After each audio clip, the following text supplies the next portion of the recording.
I never thought I'd be one of those mothers struggling on the subway during rush hour, but there I was, surrounded by strangers who couldn't hide their stares and judgment. My arms ached from holding 2 grocery bags while trying to keep Owen from melting down completely. He was 3 and exhausted, his face red and wet with tears as he wailed about wanting to go home. Lily, my 5-year-old, kept tugging at my jacket, asking the same question over and over. "Mommy, why can't we just drive? My feet hurt." I didn't have a good answer for her. How do you explain to a kindergartner that the car her grandfather bought specifically for her safety was sitting in someone else's driveway? How do you tell your children that their own father decided you didn't deserve it? The subway lurched, and I nearly lost my balance. A woman beside me caught one of my grocery bags before it hit the floor, giving me a sympathetic smile that somehow made me feel worse. I mumbled a thank you and tried to soothe Owen by bouncing him slightly, but my arms were shaking from the weight of everything. The bags, my son, the crushing exhaustion that had become my constant companion these past 3 weeks. This wasn't how things were supposed to be. 2 years ago, when my dad gave me that beautiful silver SUV, he'd looked me straight in the eye and said, "This is for you and my grandbabies. I don't want you worrying about breaking down on some highway with those kids in the car." He'd worked so hard to build his construction business from nothing, and when he finally had the money to help me, he did it without hesitation. That car represented more than transportation. It was his way of making sure we were safe. Now it was gone, and I felt like I'd somehow failed him by letting it happen. "Mommy, that man is looking at us," Lily whispered, pressing closer to my leg. I glanced up, ready to give whoever it was a tired smile to acknowledge the disturbance we were causing, and my heart stopped. "Jessica?" It was my dad's voice cutting through the noise of the moving train, the crying, the general chaos of evening commuters trying to get home. I looked up, and there he was, Robert Monroe, still in his work boots and dusty jeans from whatever construction site he'd been overseeing that day. His face showed complete confusion as he took in the scene before him. "Dad?" My voice came out smaller than I intended. He moved through the crowded car with the confidence of someone who'd spent his life navigating difficult situations. When he reached us, his eyes swept over everything: the grocery bags, Owen's tear-stained face, Lily clinging to my leg, the exhaustion I knew was written all over my face. "Why aren't you using the car I gave you?" It wasn't an accusation. He genuinely didn't understand. In his mind, there was a perfectly good vehicle sitting somewhere, ready to prevent exactly this situation. The question was so simple, so logical, that it somehow broke through every defense I'd built up over the past 3 weeks. My eyes filled with tears before I could stop them. "Trevor and his sisters took it," I whispered, not wanting Lily to hear the tremor in my voice. Dad's expression shifted from confusion to something else, something sharp and focused. He bent down and scooped Owen up without asking, and my son immediately stopped crying, resting his head on his grandfather's shoulder. The relief in my arms was instant, but the weight in my chest only grew heavier. "What do you mean? Took it?" Dad's voice was calm, but I knew that tone. It was the same one he used when a contractor tried to cheat him, or when someone on a job site did something dangerous. It was the voice that preceded action. I couldn't explain it here, not surrounded by strangers, not with Lily listening to every word. I just shook my head, and more tears spilled over. "Don't worry," Dad said, and there was something in those 2 words that made me believe him.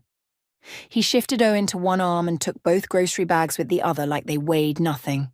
"What's your stop?" "Belmont Avenue, but Dad, We're getting off at Belmont then." The next few minutes passed in a blur.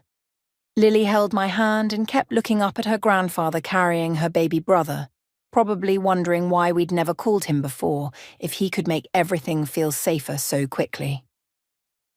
When we emerged from the underground station into the evening air, Dad led us to his pickup truck parked nearby. "Were you coming from a job site?" I asked, trying to make normal conversation, trying to pretend this was a pleasant surprise and not a complete disaster. "Meeting with a developer about a new project," he said, opening the back door of his extended cab and securing Owen into the booster seat he kept there for exactly these situations. He'd always been prepared for his grandchildren, always thinking ahead. Lucky thing I took the subway instead of driving. But as he helped Lily into her seat, I saw his jaw was tight. This wasn't luck to him. This was something else entirely. Once the kids were settled, he turned to me. "Get in. We need to talk." I climbed into the passenger seat and the familiar smell of sawdust and coffee surrounded me. How many times had I ridden in this truck growing up?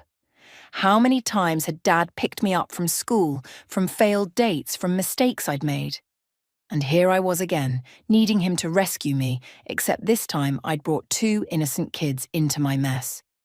He didn't start the engine. Instead, he turned to face me fully and I saw something in his eyes I'd never seen before.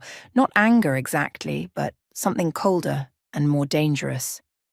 "How long has this been going on, Jessica?" 3 weeks, I admitted, my voice barely above a whisper. It started small. Amber said she needed to impress some clients, and her car wasn't nice enough. Trevor agreed to lend her mine before I could even say anything. Then it was supposed to be just one day, then a weekend. Then Nicole said her car was in the shop and needed it too, and suddenly it's been 3 weeks and you've been hauling my grandchildren on buses and subways with groceries. It wasn't a question. I tried to say no. The words tumbled out now, desperate and ashamed. I told Trevor I needed it, that the kids had doctor appointments and grocery shopping and Lily's ballet classes, but he said I was being selfish. He said family helps family. And then when I really put my foot down last week, when I demanded the keys back, I trailed off, remembering that night in my kitchen. Trevor's face had been so different from the man I'd married, and Amber and Nicole standing behind him like some kind of backup force, their faces smug and satisfied. "When you demanded the keys back, what happened?" Dad's voice was dangerously quiet. "They were all there, Trevor and both his sisters. They cornered me and they said if I didn't stop being difficult, I'd see what life was like without his support. Amber called me ungrateful. Nicole said just because you had money didn't mean I was raised with any class. And Trevor just stood there agreeing with them." I was crying fully now, ugly tears that I'd been holding back for weeks. I was scared, Dad. Not physically, but the way they all looked at me, the things they said. I felt so small, so I've just been managing, taking the subway, the bus, whatever I needed to do. I told everyone the car was having problems. I didn't want anyone to know what really happened because it felt like admitting I'd completely failed it. Dad held up his hand and I stopped talking. He pulled out his phone and dialed a number, putting it on speaker. "Tom, it's Rob Monroe. I need you to find out everything you can about Trevor Hayes and his sisters, Amber and Nicole Hayes. Everything. Financial records, legal issues, whatever you can dig up. I'll pay whatever it takes. And I need it fast." He hung up and finally looked at me again. "You didn't fail at anything, sweetheart. But this ends now." Everything had seemed so normal that Sunday afternoon 3 weeks ago. Trevor had insisted we go to his parents' house for dinner, even though I'd mentioned wanting to have a quiet weekend at home with the kids. But he'd been insistent, saying his mum really wanted to see the children. And I'd learned that disagreeing about family visits usually wasn't worth the argument that followed. The Hayes family home was exactly what you'd expect from people who valued appearance above almost everything else. Perfectly landscaped lawn, furniture that looked expensive but wasn't comfortable, and family photos arranged just so on every available surface. Trevor's mother, Patricia, had greeted us at the door with her usual air kisses that didn't actually touch my cheeks, while his father, Donald, barely looked up from his newspaper. Amber had arrived 20 minutes after us, making her entrance like always, complaining loudly about a client who just didn't understand the value of premium real estate. She worked as a real estate agent, though from what I could tell, she spent more time taking selfies in expensive houses than actually selling them. "Oh, Jessica, I love that sweater," she'd said when she saw me, in that tone that somehow made a compliment sound like an insult. So brave of you to wear something so casual to family dinner. I'd been wearing a nice cream cardigan over a dress, but somehow Amber made me feel like I'd shown up in pajamas. Nicole arrived last, as usual. Her dental hygienist scrubs traded for designer jeans and a top that probably cost more than my weekly grocery budget. She and Amber immediately huddled together, whispering and giggling about something on Nicole's phone, occasionally glancing at me in a way that made my skin crawl. Dinner had been fine. Patricia's pot roast, polite conversation about Trevor's work, the kids being relatively well behaved. I'd started to relax, thinking maybe I'd worried about nothing. Then came dessert. "So," Amber said, setting down her fork and fixing me with that calculated smile she wore when she wanted something. "I have this amazing opportunity coming up. Really high-end clients looking at properties in the $1 million range. They're flying in from California, and first impressions are everything in this business." "That sounds exciting," I'd said, genuinely trying to be supportive. "The thing is," she continued, leaning forward like she was sharing a secret, "my car is just... well, it's fine for every day, but it doesn't exactly scream success, you know? I need something that looks the part." I felt Trevor shift beside me, and somehow I knew where this was going before Amber even finished her sentence. "That SUV of yours would be perfect," she said, her tone light and casual, like she was asking to borrow a cup of sugar. "Just for a few days while I show these clients around. You understand how important image is, right?" Every eye at the table turned to me. Patricia smiled encouragingly. Donald nodded like this was perfectly reasonable. Nicole watched with barely concealed amusement. "Oh, well, I started, but Trevor cut me off. "Of course she can use it," he said, his hand finding mine under the table and squeezing just a little too hard. "Family helps family, right, Jess?" It wasn't really a question. The kids have appointments this week, and I need to do grocery shopping, and Lily has ballet on Thursday. You can take my car," Nicole offered quickly, too quickly. "I'll just Uber to work for a few days. No big deal." Except Nicole's car was a tiny two-door coupe that didn't even have proper back seats, let alone space for 2 car seats and groceries. But everyone was looking at me like I was being difficult, like I was the unreasonable one for hesitating to hand over the vehicle my father had bought specifically for my children's safety. "That's so generous of you, Nicole," Patricia said warmly, then turned to me with expectation written all over her face. "Isn't that generous, Jessica?" I felt trapped, cornered by politeness and family expectations and Trevor's hand still gripping mine under the table. "Sure," I heard myself say. "Of course. Family helps family." Amber's smile turned triumphant. "You're the best, Jess. I'll take great care of it, I promise."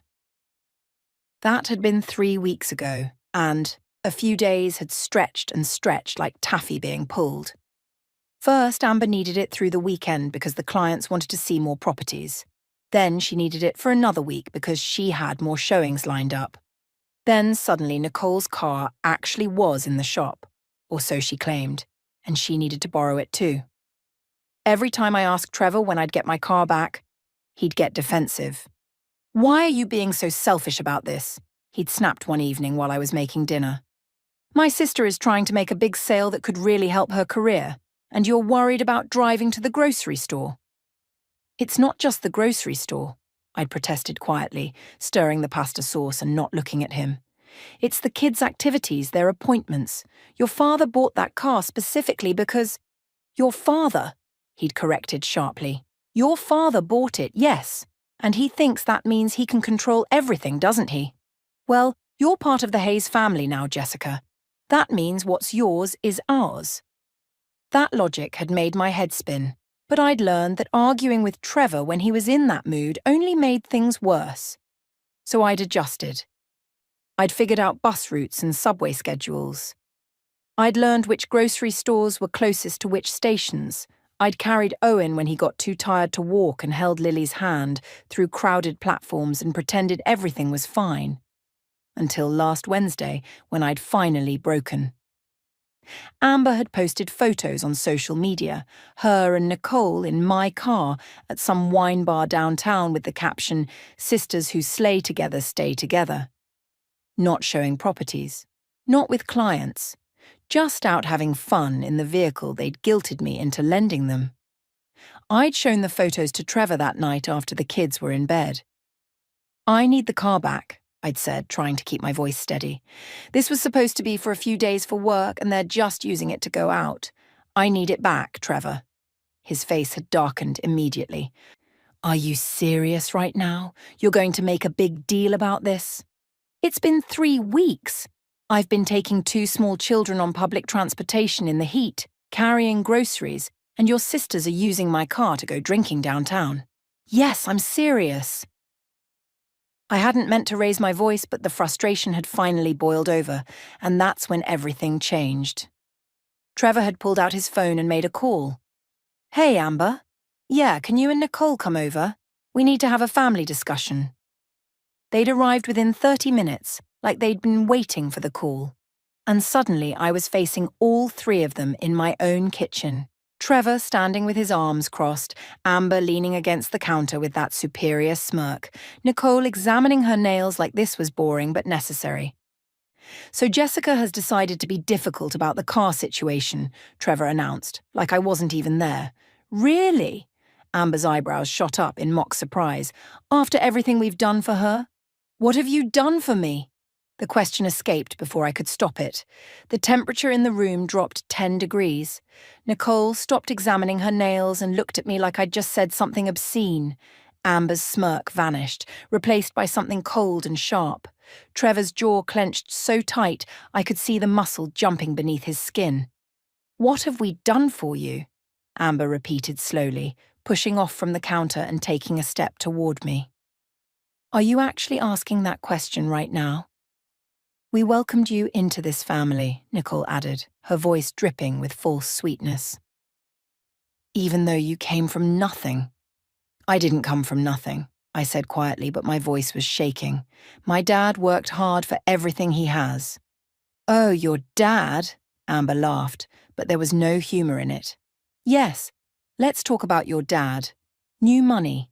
Construction worker who got lucky. Just because he has money now doesn't mean you were raised with any class, Jessica. We all see how uncomfortable you are at family events, how you don't know which fork to use, how you—" "That's enough," I interrupted, feeling heat rise in my cheeks. "This isn't about class or forks or whatever superiority you think you have. This is about my car that you've been using for 3 weeks when you said you needed it for a few days." Trevor moved closer, and I instinctively took a step back. I'd never been physically afraid of him before, but something in his eyes that night was different, harder, like he was looking at an obstacle instead of his wife. "Here's what's going to happen," he said, his voice low and controlled. "You're going to stop making problems. You're going to stop being selfish and ungrateful. Because if you don't, you're going to see what life looks like without my support." "What does that mean?" I whispered. "It means," Nicole chimed in, examining her nails again like this conversation was beneath her, "that you might want to think about who pays the mortgage on this house, who has the career with benefits, who has the family connections that matter." My mind raced. Yes, Trevor's name was on the mortgage, but I'd put down half the down payment from my savings. Yes, he had benefits through his job, but I worked too. I was a teacher. And that mattered. And family connections. What did that even mean? "Are you threatening me?" I asked, hating how small my voice sounded. "Nobody's threatening anyone," Amber said smoothly, but her smile was all teeth. "We're just helping you understand reality. You're part of this family now, which means what's yours is ours. That car? It might have been a gift from your daddy, but you're a Hayes now. Hayes family shares everything." "That's not how gifts work," I said weakly. "It's how family works," Trevor shot back. "Unless you don't want to be part of this family anymore. Is that what you're saying, Jessica? Because I can make that happen." The threat hung in the air like smoke. I looked at each of them, my husband and his sisters forming a united front against me in my own kitchen. And something inside me cracked. Not broke. Not yet. but cracked. A hairline fracture that would only get worse with pressure. I'd handed over the keys without another word. That had been a week ago, and I'd been drowning ever since. The shame of it was almost worse than the inconvenience. I'd stopped answering my dad's calls because I knew he'd hear something wrong in my voice. I'd made excuses to my friends about why I couldn't meet up, why I was always rushing, why I looked so tired. I told everyone the car was having mechanical problems, that it was in the shop, that I was managing fine. But I wasn't fine. I was breaking apart piece by piece, and the worst part was that I'd let it happen. I'd handed over those keys because I was scared, not of physical violence, but of something harder to define. The threat of being cut off, isolated, labelled as the problem when I was just trying to protect what was mine. Now, sitting in my father's truck with Owen and Lily buckled safely in the back, watching Dad's face as he processed everything I'd told him, I felt that crack inside me widen just a little more. "Don't go home tonight," Dad said after a long moment of silence. His voice was calm, but I could see his hands gripping the steering wheel tight enough to make his knuckles white. "Pack bags for you and the kids. Stay at my house." "Dad, I can't just—" "Yes, you can." He turned to look at me and his eyes were fierce. "Jessica, listen to me very carefully. What you just described isn't a family disagreement. That's intimidation. That's financial abuse. And I'm not going to let it continue for one more day. But Trevor will what? Come to my house and demand you come back? I'd love to see him try." Dad started the engine. "I'm taking you home right now. You're going to pack whatever you and the kids need for a few days. I'll wait outside. Then you're coming to my place while I figure out exactly what we're dealing with." "What do you mean, figure out what we're dealing with?" He glanced at me, and there was something in his expression I'd rarely seen. The same look he got when someone tried to cheat him on a contract or when a safety violation put his workers at risk. It was the look of a man who'd built something from nothing and wasn't about to let anyone take advantage of his family. "That phone call I made, that was to Tom Riley. He's a private investigator I've used for business dealings. Good at finding information people don't want found." Dad pulled into traffic, heading toward my neighborhood. "If Trevor and his sisters felt comfortable cornering you in your own home and threatening you over a car, this isn't about the car, Jessica. There's something else going on. Money problems, maybe. Something that made them desperate enough to bully you." "You think Trevor's in financial trouble?" "I think a man who has to threaten his wife and recruit his sisters to back him up is a man who's hiding something." Dad's voice was grim, "and I'm going to find out what it is." We drove in silence for a few minutes. In the back seat, Lily was singing softly to Owen, some song from her kindergarten class. They had no idea what was happening, no idea their world was about to shift. Part of me wanted to tell Dad to forget it, to just take me home so I could pretend everything was normal. But another part, the part that was tired of being small and scared and constantly apologizing for taking up space, knew he was right. "What if I'm overreacting?" I asked quietly. "What if this is just normal family stuff and I'm being too sensitive like Trevor always says?" Dad reached over and took my hand. "Sweetheart, normal families don't threaten each other. Normal husbands don't corner their wives with backup. And normal people don't make you feel crazy for wanting to keep what's yours." He squeezed my hand gently. "Trust me on this. Something's very wrong, and we're going to find out what it is." As we pulled up to my house, I saw Trevor's car in the driveway, my stomach clenched with anxiety. But then I felt Dad's steady presence beside me and remembered. I wasn't alone anymore. I'd been seen. Finally, someone had seen what was happening and believed me without question. 10 minutes, Dad said. "Pack fast, I'll be right here." I nodded and got out of the truck, my heart pounding as I headed toward the front door. I'd barely gotten through the door with the kids when Trevor appeared from the living room, his face already twisted with suspicion. "Where have you been? I've been calling you for an hour." His eyes swept over me, then landed on the children. "Why didn't you answer your phone?" "We ran into my dad on the subway," I said, trying to keep my voice neutral. "He gave us a ride home. Trevor's expression shifted from suspicion to something darker. Your dad just happened to be on the subway? Yes, Trevor. People take the subway, even people who own construction companies. I moved past him toward the stairs, holding Lily's hand while Owen toddled beside me. I need to get the kids cleaned up for bed. It's only 7:30. They're tired. We had a long day. I kept walking, feeling his eyes boring into my back. We need to talk, he called after me. After I get them settled. I heard him mutter something under his breath, but I didn't stop. In the kids' room, I pulled out their small suitcases from the closet, the ones we used for weekend trips to visit my dad. My hands shook as I started throwing in clothes, trying to remember what they'd need. Pajamas, clothes for a few days, their favourite stuffed animals, toothbrushes. "Mommy, are we going to Grandpa's house?" Lily asked, her eyes bright with excitement. "Yes, baby." "Just for a little visit." "Can we see his truck? The big one with the crane?" "Maybe. We'll see." I kissed the top of her head and kept packing, my heart racing. I could hear Trevor moving around downstairs, his footsteps heavier than usual. Angry footsteps. Once the kids' bags were packed, I went to my bedroom and grabbed my own suitcase. Clothes, toiletries, my laptop, important documents. I grabbed my passport, birth certificates for the kids, our social security cards. Something told me to take anything I might need if I couldn't come back easily. That's when I saw it. Trevor's jacket was thrown over the chair by his dresser, and a piece of paper was sticking out of the pocket. I don't know what made me look. Maybe intuition. Maybe just the way it caught the light, but I pulled it out and felt my blood turn to ice. It was a bill of sale, a draft printed from someone's computer with blank spaces for signatures. But the vehicle information was already filled in. My SUV's make, model, year, and VIN number. The selling price, $18,000.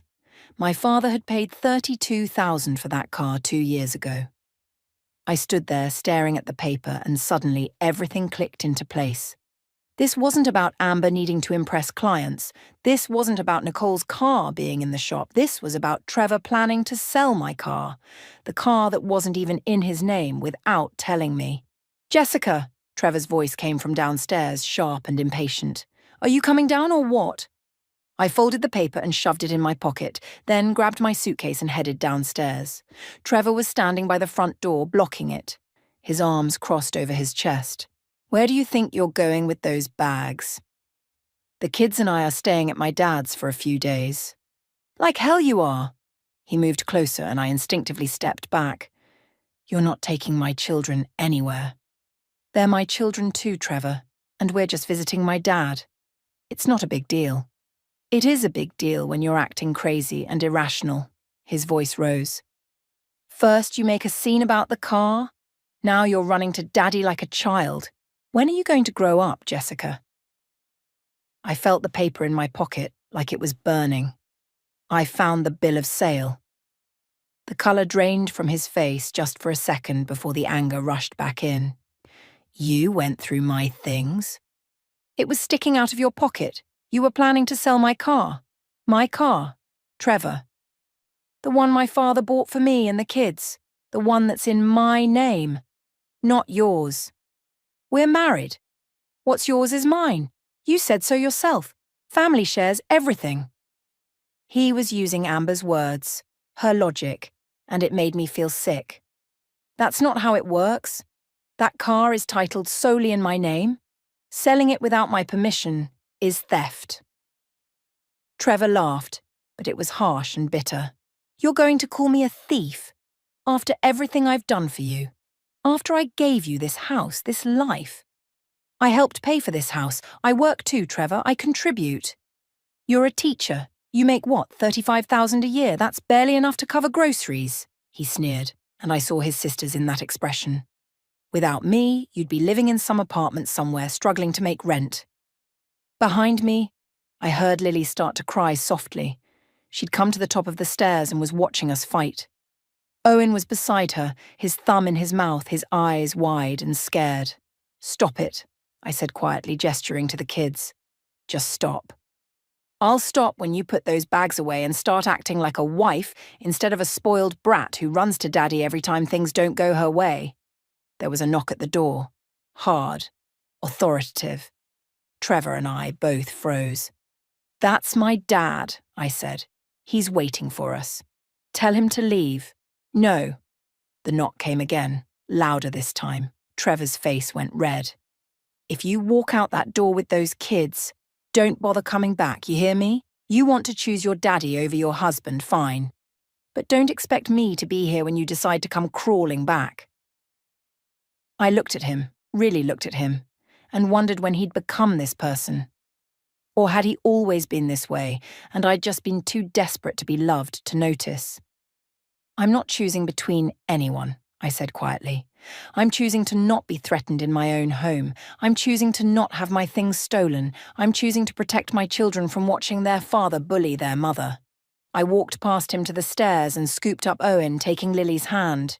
Trevor didn't try to stop me physically, but his voice followed us as I grabbed our bags. "You're making the biggest mistake of your life, Jessica. The biggest mistake." I opened the door and there was my dad, his expression calm but his eyes sharp and assessing. He took Owen from my arms and picked up the bags without a word. "Hi, Grandpa," Lily said, her voice still shaky from crying. "Hi, sweetheart. Ready for a sleepover at my house?" She nodded, wiping her eyes. I didn't look back at Trevor as we walked to the truck. I couldn't. If I looked back, I might lose my nerve. I might remember all the good times, all the reasons I'd fallen in love with him, all the promises he'd made about the life we'd build together. But those promises had been built on sand, and now the tide was coming in. Dad secured the kids in their car seats, then turned to me. "You okay?" I pulled out the bill of sale and handed it to him. He read it quickly, his jaw tightening with each line. He was going to sell it, I whispered, for $18,000. Half what you paid for it. Dad folded the paper carefully and put it in his pocket. "Get in the truck, sweetheart." "What are you going to do?" He looked at me, and I saw something in his eyes that was both comforting and terrifying, the absolute certainty of a man who'd made a decision and wouldn't be swayed. "I'm going to end this, tomorrow morning. But tonight you and the kids are safe. That's all that matters right now." As we drove away, I watched my house disappear in the side mirror and wondered if I'd ever feel safe there again. I barely slept that night. Dad had set us up in the guest room, the one he'd decorated years ago hoping we'd visit more often, with a double bed for me and a trundle that pulled out for the kids. Lily and Owen had fallen asleep quickly, exhausted from the emotional day. But I'd laid awake staring at the ceiling and wondering what tomorrow would bring. Around 6 in the morning, I heard Dad moving around downstairs. The smell of coffee drifted up, and I finally gave up on sleep and went to find him. He was sitting at the kitchen table with his laptop, several printed documents spread out in front of him, his phone beside his coffee mug. He looked up when I entered and gestured to the coffee pot. "Tom worked fast," he said without preamble. "You're going to want to sit down for this." I poured myself a cup and sat across from him, my stomach churning with anxiety. Dad slid a document across the table. "Trevor's been gambling, online poker, sports betting. He's lost over $80,000 in the past 18 months. The number hit me like a physical blow. 80,000! How is that even possible? Credit cards, a loan he took out without telling you, and... Dad paused, his expression grim. "He's been draining your joint savings account, little by little so you wouldn't notice." I thought about all the times Trevor had insisted on handling the finances, saying I had enough to worry about with work and the kids. How he'd gotten annoyed when I asked to see bank statements. How he always changed the subject when I mentioned saving for the kids' college funds. There's more. Dad pulled out another document, printouts of text messages. "Tom has a contact at Amber's real estate agency. She's been involved in some questionable dealings, inflating appraisal values, hiding property defects from buyers. Her broker's been investigating her, and she could lose her license. And Nicole? Fired from her last dental office for insurance fraud. She was billing for procedures that were never performed. The office didn't press charges because she agreed to leave quietly. But it's documented." I stared at the evidence spread across the table, the financial records, the text messages, the background reports. My husband and his sisters weren't just bullies. They were desperate, cornered people making increasingly bad decisions. They needed that car, I said slowly, understanding dawning. Trevor needs money to pay off his debts, and they figured selling it was easier than explaining where all our savings went. That's exactly what Tom thinks. And here's the thing, Jessica. That car is titled solely in your name. If Trevor sold it without your permission, that's not a civil matter, that's criminal. Auto theft. Dad's phone buzzed. He glanced at it and stood up. That's my lawyer. She's downstairs. We're going to your house this morning and we're settling this. Dad, I don't know if... I do know. He came around the table and crouched beside my chair, taking my hands. Sweetheart, I let you marry him because you were an adult, and it was your choice. I didn't say anything when I noticed him being controlling because I thought maybe I was being overprotective. But I won't stand by and watch you be threatened and stolen from. Not anymore. Tears burned my eyes. I feel so stupid. You're not stupid. You're kind, and you wanted to believe the best in people. That's not a character flaw, Jessica. That's who you are, and it's beautiful. But kindness doesn't mean letting people walk all over you. 2 hours later, I was standing on my own front porch with my father, his lawyer, a sharp-eyed woman named Patricia Chen, and a police officer named Martinez, who Dad apparently went to high school with. This is just a civil standby, Officer Martinez explained to me quietly. I'm here to make sure nothing gets out of hand while you collect your belongings and have this conversation. I can't get involved in the domestic dispute itself unless someone breaks the law. Dad knocked. Loud, authoritative. After a moment, Trevor opened the door. His eyes widened when he saw the group assembled on his porch, then narrowed with anger when they landed on me. What is this? He demanded. This is a conversation, Dad said calmly. Are we doing it out here? Or can we come inside? Trevor looked like he wanted to slam the door, but the presence of a police officer seemed to change his mind. He stepped back, and we entered. I could hear voices from the kitchen. Amber and Nicole were already here. Of course they were. The sisters appeared in the doorway, their faces shifting from confusion to alarm when they saw our group. What's going on? Amber demanded, but her voice had lost some of its usual confidence. Dad set his briefcase on the coffee table and opened it, pulling out the documents Tom had compiled. He laid them out one by one, like cards in a poker game. Trevor Hayes, $83,000 in gambling debts. Online poker, sports betting, casino visits charged to credit cards. He looked at Trevor, whose face had gone pale. Want to tell Jessica about that?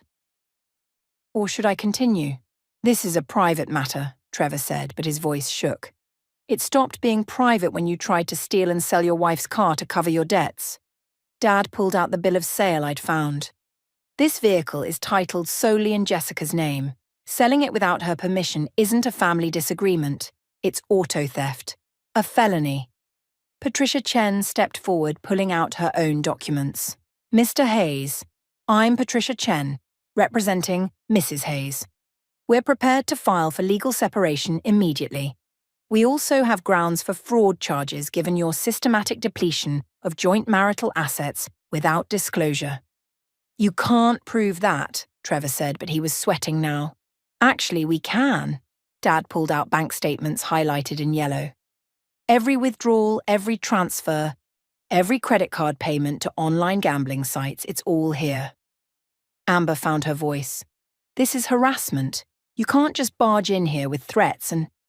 Ms. Hayes, Patricia Chen turned to her with a cold smile. Perhaps you'd like to discuss the complaints filed against you with the Real Estate Commission. Or we could talk about inflated appraisals on the Morrison property, the lakeside condo deal. Amber's face went white. And Nicole Hayes, Patricia continued, should we discuss why you left your previous employment at Bright Smile Dental? The insurance fraud investigation they chose not to pursue in exchange for your quiet resignation. Nicole looked like she might be sick. The room fell silent. I watched Trevor's face cycle through emotions. Anger, fear, desperation. Finally, he looked at me. Jess, come on. We can work this out. You don't need to do this. Where are my car keys? I asked quietly. Baby, let's just talk about this. Family counselling or something. We can fix this. The keys, Trevor. He stared at me for a long moment, and I saw the exact second he realised I wasn't backing down. Not this time. Not ever again. He pulled the keys from his pocket and threw them on the coffee table. They landed with a metallic clatter that sounded like the ending of something. Dad picked them up and handed them to me. The weight of them in my palm felt like reclaiming a piece of myself I'd lost. Here's what's going to happen, Patricia Chen said, her voice crisp and professional. Mrs. Hayes is filing for legal separation today. Given the financial deception and the attempted theft, we're asking for full custody of the minor children, child support, and division of actual marital assets, meaning assets that existed before Mr. Hayes gambled them away. If you contest any of this, Dad added, his voice quiet but steel underneath, we file criminal charges for attempted auto theft. We also make sure the relevant professional boards know about Amber's real estate violations and Nicole's insurance fraud. Your choice. Trevor looked at his sisters. Amber was staring at the floor, all her swagger gone. Nicole's hands were shaking. You can't do this, Trevor said, but there was no strength behind it anymore. Those are my kids. Those are children who watched their father threaten their mother, I said, and my voice didn't shake. Children who saw their mother struggling on the subway with groceries because you and your sisters decided my car was yours to take. Children who deserve better than learning that bullying and stealing are okay if you call it family. Trevor's shoulders slumped. The fight went out of him all at once, and I realised he'd only ever been strong when he had backup, when he could corner someone weaker. Faced with actual consequences, he had nothing. Mr. Hayes? Patricia Chen prompted. Do we have an agreement, or do we proceed with criminal charges? Fine, he said finally, the word barely a whisper. Fine. Just make it go away. The debt? Dad's laugh was harsh. That's your problem, son, but you'll leave Jessica and my grandchildren alone while you figure it out. Officer Martinez, who'd been standing silently by the door, finally spoke. Mr. Hayes, I'm going to strongly suggest you cooperate with these proceedings. Speaking as someone who's seen domestic situations escalate, you don't want this to get worse. Trevor just nodded, defeated. We left 20 minutes later, after I'd quickly gathered more clothes and important items. As I walked out carrying a box of the kids' toys, I passed Trevor sitting on the couch, his head in his hands. Part of me, the part that had loved him, that had believed in our future together, felt sad. But a bigger part felt free. Dad loaded everything into my SUV, with my keys that I'd reclaimed. What happens now? I asked. Now? We get your life back on track, he smiled. But first, let's go pick up those grandkids of mine. I promised Lily she could see the crane truck. I hugged him tight, right there in the driveway, and whispered, Thank you. Always, sweetheart, he said. Always. 3 months later, I was buckling Owen into his car seat, in my car, the one I drove every day now, when Lily asked, Mommy, are we having dinner at Grandpa's again? We are, I confirmed, kissing her forehead. Is that okay? It's the best, she said seriously. Grandpa makes the best spaghetti. I laughed and climbed into the driver's seat. The divorce had been finalised last week. Trevor's parents, horrified by what their son had done and embarrassed by their daughter's involvement, had quietly settled everything in my favour to avoid criminal charges and public scandal. I had the car, full custody, child support from Trevor's actual income, and half of what remained of our marital assets. More importantly, I had my dignity back. I'd started therapy. I'd reconnected with friends I'd drifted away from. I'd stopped apologising for taking up space or having needs. And every week, we had dinner at Dad's house, because family wasn't about obligation or control. It was about showing up for each other. As I drove through the city toward Dad's house, the evening sun painting everything gold, Lily started singing in the back seat. Owen joined in with his toddler babble. And I realized something. That awful day on the subway, when Dad had found us at our lowest point, hadn't been the worst moment of my life. It had been the beginning of getting my life back. I pulled up to Dad's house and he was already on the porch, waving. Lily unbuckled herself and ran to him, chattering about her day at school. Owen toddled after her, arms outstretched for his grandfather. Dad caught my eye over the kids' heads and smiled. I smiled back, feeling genuinely happy for the first time in years. Sometimes you need someone to see you at your worst to find the strength to become your best. And sometimes the person who gave you your first ride in life is the same person who helps you reclaim the driver's seat when you've lost your way. I was driving my own life now, and I was never giving anyone else the keys again.